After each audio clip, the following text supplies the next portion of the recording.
Good evening, my dear students. This is Subbarao sir, founder and director of Ashoka Circle, Ashok Nagar Experts, Hyderabad. So civils సాధించడానికి అసలు ఏం కావాలో చాలామందికి తెలియదు. అసలు సివిల్స్ అంటే అది ఏదో అద్భుతం, అది ఎవరో మనకు కాదు, అది ఏదో గొప్ప గొప్ప వాళ్ళకి, పెద్ద పెద్ద వాళ్ళకి అని అనుకుంటూ ఉంటారు. అసలు నిజంగా సివిల్స్ సాధించడానికి అసలు ఏ లక్షణాలు కావాలో చాలామందికి తెలియదు, నిజం చెప్పాలంటే. మరి ఏం కావాలి సివిల్స్ సాధించడానికి? సివిల్స్ సాధించాలంటే ఫస్ట్ పట్టుదల ఉండాలి. ఐఏఎస్ అవ్వాలి, ఐపీఎస్ అవ్వాలి, లేదా ఐఆర్ఎస్ అవ్వాలి, లేదా ఐఎఫ్ఎస్ అవ్వాలి. గొప్ప సర్వీస్ చేయాలి ప్రజలకు, ప్రభుత్వానికి, ప్రజాస్వామ్యానికి ఎనలేని సేవ చేయాలి. నేను పుట్టినటువంటి ఈ గడ్డకు, నేను పుట్టినటువంటి ఈ సమాజానికి, నాతోటి ఈ సొసైటీకి సర్వీస్ చేయాలనే లక్షణం మీలో బలంగా ఉండాలి. అంతేగాని ఈ మనీ లేదు సార్, నేను సివిల్ చదువుదామంటే నా దగ్గర డబ్బులు లేవు అని చెప్తుంటారు కొంతమంది. 1 లక్ష 2 లక్షలతో మీ జీవితం ఆగిపోదు. 1 లక్ష 2 లక్షలు ఫీజు కట్టడం వల్ల మీరు ఏమైనా జీవితం అక్కడ ఆగిపోతుందా? ఆగిపోదు. చాలామంది మనీ లేదు సార్, లేదంటే నేను ఐఏఎస్ అయ్యేది అంటారు. అలా అంటే మనీ ఉన్నవాళ్ళు దేశంలో ఎంతమంది లేరండి? దేశంలో 10% జనాభా, 70% సంపద కలిగి ఉన్నారు మన దేశంలో. కేవలం 10% of the people having 70% of the wealth of entire country. మరి వాళ్ళంతా ఐఏఎస్లు అవ్వచ్చు కదా. వాళ్ళకున్న ఐఏఎస్ అధికారాలు, వాళ్ళకున్న విధులు, వాళ్ళకున్న కర్తవ్యం, వాళ్ళకున్నటువంటి గౌరవం, వాళ్ళకున్నటువంటి మర్యాదలు, వాళ్ళకున్నటువంటి ఇక వాట్ నాట్, వాళ్ళకి లేనిది ఏది ఉండదన్నమాట. అందుకే వీళ్ళని సామంతరాజులు అంటారు, IAS IPS. Like native rulers, సామంతరాజులు అని మనకి హిస్టరీలో మనం చదువుతూ ఉంటాం. చారిత్రకంగా సామంతరాజులు ఉంటారు. కింగు, ఎంపరర్, కింద ఉండేవాళ్ళే సామంతరాజులు. మరి ఇంత గొప్ప స్థాయికి వెళ్ళాలంటే మనకి ఏం కావాలి? పట్టుదల, కృషి ఉండాలి. ఇక్కడ మీడియం కాదు, మనీ కాదు, ఇంకోటి కాదు. ఎవరు ఖర్చు పెట్టరు నెలకు ఒక 5 నుంచి 10,000 రూపాయలు ఈ రోజుల్లో? ఎవరు ఖర్చు పెట్టరండి? ఏదో ఒక ఖర్చులు. మీరు ఇంటి దగ్గర ఉన్నటువంటి ఏదైనా చిన్న చిన్న పనులు చేసుకునే వాళ్ళు కూడా there personal expenses from 5,000 to 10,000 rupees ఉంటాయి మినిమం. ఆ 10,000 రూపీస్నే కదా ఇక్కడ మనం సివిల్స్ ఇన్వెస్ట్మెంట్ కింద పెట్టుకోవాలి. అంటే నేను ఎందుకు చెప్తున్నానంటే మనీ అయితే కాదండి దీనికి లక్ష్యం. దీనికి మీకు ఐఏఎస్ అవ్వాలనే కోరిక ఉండాలి. ఇంకొకటి చెప్తున్నాను మీకు, మీరు ఎవరైతే 3 years వరకు 1 year కోచింగ్, అక్కడి నుంచి ఒక 2 years నేను కష్టపడి చదువుతాను సార్, నన్ను ఎట్లయినా ఐఏఎస్ అవ్వాలి సార్, మీరు ఏది చెప్తే చేస్తాను సార్, ఎలా చదవమంటే ఎలా చదువుతా అని మీరు రండి, ఎందుకు అవరో చూద్దాం. అలాంటి కమిట్మెంట్ లేదు. అలాంటి కమిట్మెంట్ ఉండాలి మీకు. ఉన్నప్పుడు ఐఏఎస్లో అవుతారు. మనీ ఉంటే ఐఏఎస్ లేకపోతే కోట్ల రూపాయల ఫీజు ఉంటుంది, కొద్దిమంది దాన్ని కొనుక్కొని వెళ్ళిపోతారు. అట్లా ఏం లేదు ఇక్కడ. ఎవరైతే కష్టపడతారో వాళ్ళకు వస్తుంది సివిల్స్. మనీ అనేది సెకండ్ మ్యాటర్ అనమాట. ఎందుకంటే ఎక్కువ మంది సార్ నా దగ్గర ఎకనామిక్ సోర్సెస్ లేవు సార్, నేను ఏదో చిన్న జాబ్ చేసుకున్నాను, నాకైతే బలమైన కోరిక ఉంది, నేను ఒక పెద్ద ఐఏఎస్ అవ్వాలి, ఐపీఎస్ అవ్వాలి అనుకున్నాను సార్, కానీ నా దగ్గర మనీ లేదు సార్ అంటున్నా. అంటే మీ నుంచి వచ్చినటువంటి ప్రశ్నలకి జవాబులే ఈ వీడియో.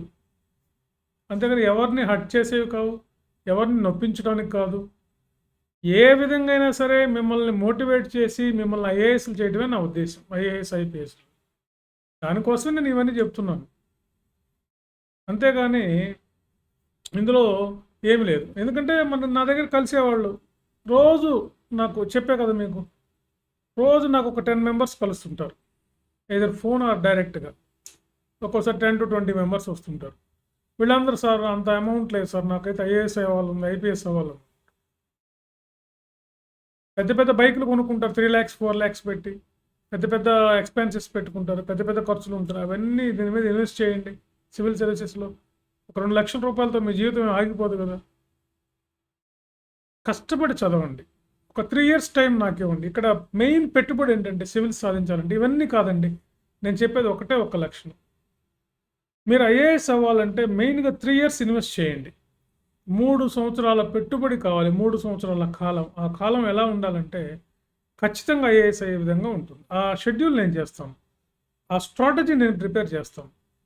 ఈ 3 సంవత్సరాలు కానీ మీరు కష్టపడితే 1 సంవత్సరం కోచింగు, అక్కడి నుంచి మీరు రివిజను, రైటింగు, ప్రాక్టీస్ కానీ చేస్తే ఖచ్చితంగా సక్సెస్ అయిపోతారు. 1 సంవత్సరం అంతా కోచింగ్ కూడా ఎంత డీటెయిల్డ్గా చెప్తాను నేను. ఎంత డీటెయిల్డ్గా అంటే మీరు ఎన్సీఆర్టీ చదవలేదు, ఇతర స్టాండర్డ్ బుక్స్ చదవలేదు. నేను చెప్పేది విని 60% ప్రజెంట్ చేసే కెపాసిటీ మీకు ఉంటే చాలు. నేను ఇవన్నీ చదివాను. నేను మీకు 60% చెప్పేది. నేను చెప్పే 100%లో మీరు అవుట్ ఆఫ్ 100 మీరు 60% ప్రజెంట్ చేయగలిగే కెపాసిటీ రావాలి. మేము నేర్పిస్తాం. కొంతమంది ఫోన్ చేస్తారు, నాకు ఇంగ్లీష్ రాదు, నాకు ఇంగ్లీష్ అసలు ఏమీ తెలియదు. ఇంగ్లీష్ రాకపోయినా పర్లేదు, చదవటం రాయటం వచ్చు కదా. ఇప్పుడు మనం ఏ పని చేసినా అన్ని ఇంగ్లీష్లోనే ఉన్నాయి కదా. మీరు చదువుతున్నారు కదా, మొబైల్ ఫోన్లో కానీ, మొబైల్ యాప్ల్లో కానీ, ఇతర అప్లికేషన్స్ కానీ, ఇతర ఏవైనా సరే ఎక్కడ ఉన్నాయండి, అన్ని ఇంగ్లీష్లోనే ఉన్నాయి కదా. అవి ఎట్లా అర్థమవుతున్నాయి మీకు? ఇది కూడా అంతే సింపుల్. ఇంగ్లీష్ ఎందుకు? నార్త్ ఇండియన్స్కి ఇంగ్లీష్ వచ్చా? అదే. మనం ఇంకొక డౌట్ కూడా రావచ్చు, మరి ఇంగ్లీష్ వచ్చిన వాళ్ళకి ఎందుకు రావట్లేదు సివిల్స్ మరి? నిన్న ఒక ఆమె నన్ను ప్రశ్న వేసింది, సార్ నేను ఇంగ్లీష్ చదవలేక, స్పీడ్గా చదవలేక నేను సివిల్ సర్వీసెస్ ప్రిలిమ్స్లో ఫెయిల్ అయ్యాను సార్ అని అందా. అంటే నాకు అప్పుడు అనిపించింది, అంటే ఆమె నేను ఒకటే ప్రశ్న వేశాను, ఇంగ్లీష్ చదవక నువ్వు ఫెయిల్ అయితే మరి చదవటం వచ్చిన వాళ్ళు చిన్నప్పటి నుంచి ఎన్సీఆర్టీస్లో, సిబిఎస్లో చదివిన వాళ్ళు ఎందుకు ఫెయిల్ అయ్యారమ్మా సివిల్స్ ప్రిలిమ్స్లో అని అడిగాను నేను. కరెక్టే సార్ మీరు చెప్పింది అంది.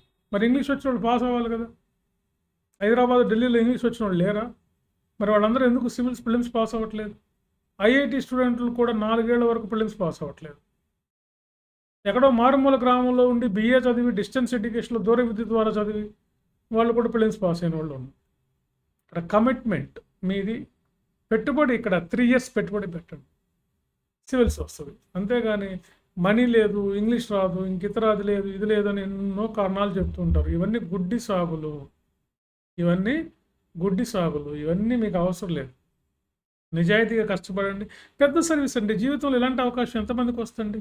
ఐఏఎస్ ప్రిపేర్ అవ్వడం అనేది ఎంతమంది ప్రిపేర్ అవుతారు చెప్పండి?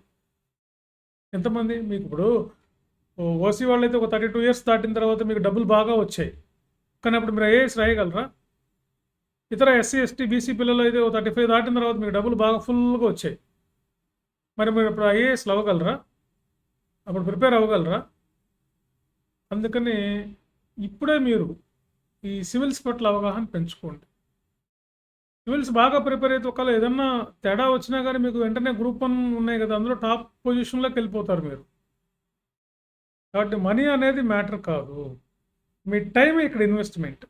మీ కాలాన్ని బాగా ఇన్వెస్ట్ చేయండి. అదే మిమ్మల్ని సివిల్ సర్వీసెస్ ఆఫీసర్గా, అంటే IAS officer, IPS officer, IFS ఆఫీసర్గా మిమ్మల్ని చేస్తారు. కాబట్టి ఇది నేను మీకు చెప్తున్నటువంటి రహస్యం, ఇది అందులో ఉన్నటువంటి ఇది అసలు విషయం ఇది అనమాట.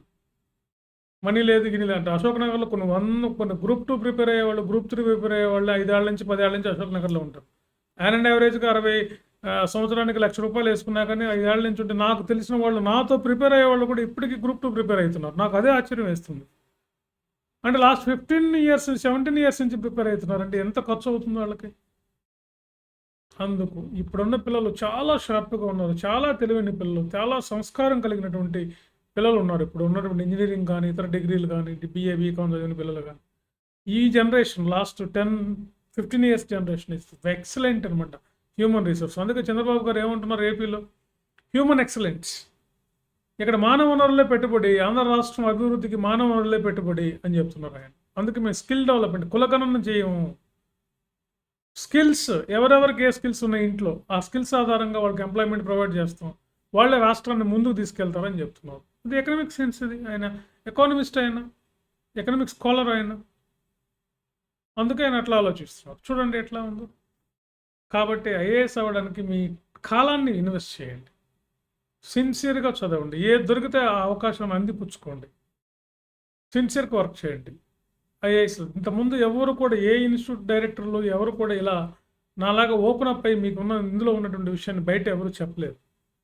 నేను కంకణం కట్టు, నేను కూడా చెప్పలేదు. నిజం చెప్పాలంటే నేను లాస్ట్ 17 years నుంచి సివిల్స్ కోచింగ్ ఇస్తున్నాను. నేను కూడా ఎప్పుడు ఇంత ఓపెన్ అప్ అవ్వలేదు. వచ్చిన వాళ్ళకి కోచింగ్ ఇస్తూ ఏదో నడిపిస్తూ ఉన్నాం.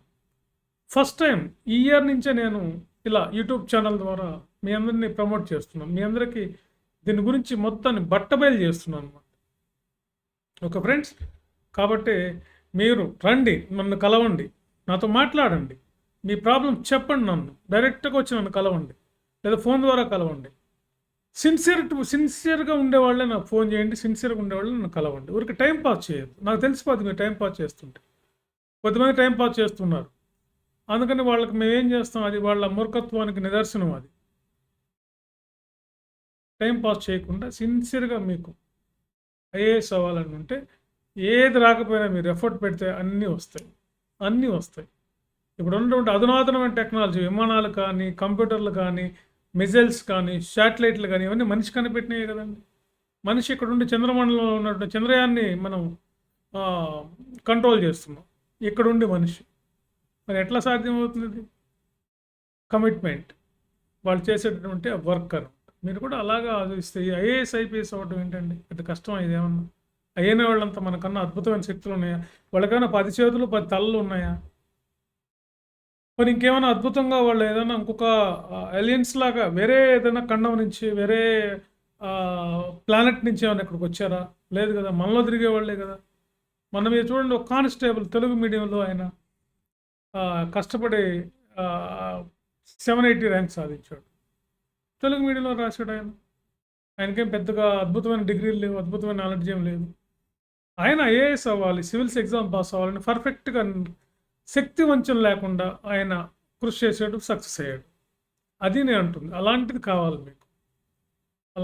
అలా చేయగలిగితే సివిల్స్ వచ్చేస్తుంది. ఇది డబ్బులు కాదు, ఇంకోటి కాదు, మంచి డిగ్రీ డబ్బులు అని నాన్ సెన్స్. అది మీరు ఇంటి దగ్గర ఉన్నా మీకు అయ్యే ఖర్చులు మీకు అవుతాయి. మీకు 1 లక్ష 2 లక్షల రూపాయలతోటి మీ జీవితం ఏం ఆగిపోదు. అర్థమైంది కదా. సివిల్స్ బాగా ప్రిపేర్ అయితే మీరు ఇంతకన్నా ఎక్కువ సంపాదిస్తారు. దేశంలో ప్రముఖులంతా సివిల్ సర్వీసెస్ ప్రిపేర్ అయినటువంటి వాళ్ళు వివిధ రంగాల్లో పెద్ద స్థాయిలో ఉన్నారు. వాళ్ళు ఇది సివిల్స్ రాని వాళ్ళ గురించి చెప్తున్నాను నేను. Okay, right. సో కాబట్టి ఇది మీరు గుర్తుపెట్టుకోండి. ఎందుకంటే నాకు ఎక్కువ మంది ఇలాంటివి అడుగుతూ ఉంటారు కాబట్టి పాపం వాళ్ళకందరికీ నేను చెప్తుంటాను. కొంతమంది ఎక్కడో గ్రామీణ ప్రాంతాల్లో ఏదో జాబ్ చేసుకుంటే ఏదో పని చేసుకుంటారు, వాళ్ళకి తెలియాలి కదా, అందుకోసం ఇది చేస్తున్నాను నేను. Okay, right. రండి, నన్ను కలవండి, మీకేం కావాలో చెప్పండి, మీకు ఏ టైంకు సివిల్స్ అవ్వాలో చెప్పండి. ఆ టైంకి మీరు ఎలా ఆ గోల్ని రీచ్ అవ్వాలో నేను చెప్తాను. దాన్ని మీరు శక్తి వంచన లేకుండా, నయవంచన లేకుండా సిన్సియర్గా మీరు ఎఫర్ట్ పెట్టండి, ఖచ్చితంగా ఐఏఎస్లో అవుతారు. ఎందుకంటే నా ప్రాక్టికల్ 100 మందిని చూసాను నేను. నా స్టూడెంట్స్ ఐఏఎస్ ఐపీఎస్ గ్రూప్ 1 అధికారులు, గ్రూప్ 2 అధికారులు అయిన వాళ్ళు 100 మంది. వీళ్ళందరూ ఇదే నేను చెప్పిన ఈ మోటివేషన్, నేను ఇచ్చినటువంటి షెడ్యూల్, నేను ఇచ్చినటువంటి స్ట్రాటజీని ఫాలో అయ్యారు, సక్సెస్ అయ్యారు. Okay, right. Thank you, all the best.